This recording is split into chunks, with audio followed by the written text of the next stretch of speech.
Salut l'équipe, j'espère que vous allez bien, mais qu'est-ce qu'il est fort Lamine Yamal. Alors, avec un 11 que Hansi Flick nous a donné aujourd'hui, on tient à constater vraiment que Sano titulaire ne peut rien faire. Il y avait Casado qui était titulaire, il y avait Marc Benal, il y avait Olmo en termes de milieu. Sans toutefois oublier le clochard qu'on appelle Ferran Torres qui n'a encore rien foutu à propos de ce match. On tient très bien à préciser qu'il est sorti encore nul dans ce match. 8 matchs successifs sans un seul but et sans une passe décisive.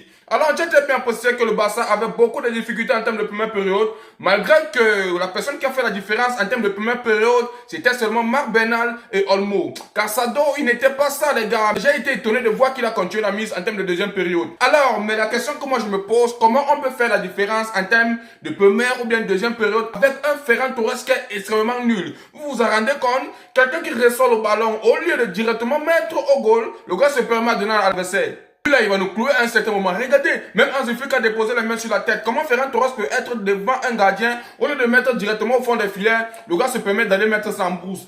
Lamine Yamal a tout travaillé, donné. Au bout d'un moment, je suis sûr que Lamine Yamal va finir par frapper Ferran Torres, les gars. Parce qu'il est inadmissible que Lamine Yamal travaille et il donne à Ferran Torres ne finit pas. Bref, ça fait du bien vu qu'il est sorti. Alors, quand on parle en termes de stats, on tient à poser que le FC Barcelone avait beaucoup de peine pour s'en sortir en termes de première période. Car si on voit sur les tirs, on avait seulement 7, tandis que le Bilbao avait 8. En termes de tirs cadrés, on s'en sort avec 2, tandis que le Bilbao avait 2.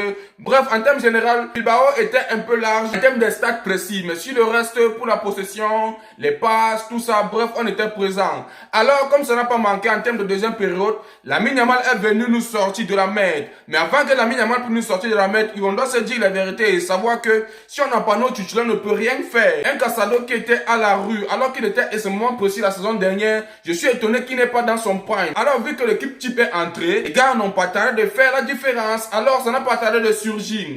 Un Pedri qui était en pétard, passe décisive extrêmement bien précise qui arrive directement sur Yamal. Yamal qui n'a pas tardé d'envoyer Adama directement au champ, il a même failli perdre les dents. Alors enroulé, c'est entré directement les gars, c'était quelque chose de magnifique. Lamine Yamal ne pourra jamais s'arrêter, c'est le meilleur joueur du monde. Alors quand on peut regarder tous ses stats, on tient à préciser qu'il a 39 matchs, 19 buts et 17 passes D. Alors Lamine Yamal est parti pour être le meilleur joueur du monde. Pour moi, il est le meilleur joueur du monde. Quand tu as encore à préciser, le gars est sorti MVP. Non, il est sorti homme du match. Même si Lamine Yamal n'était pas ça dans ce match, en grosso modo, il a marqué le but qui a amené le FC Barcelone à la victoire. Directement, nous sommes encore premiers avec 4 points en termes de classement Liga. Les derniers là, ils sont derrière nous. Encore 4 points, tellement qu'il y a l'écart les gars. Ça montre à quel point nous sommes les meilleurs. Vraiment merci les gars. Tout ce qu'on peut dire c'est merci, continuez comme ça. Maintenant nous sommes focus sur la Champions League parce que nous on sait qu'en termes de Liga c'est nous. Qu'est-ce que vous avez à penser à propos de ce match les gars? N'hésitez pas de me rejoindre sur mon YouTube sur un débrief de 10 minutes en temps réel.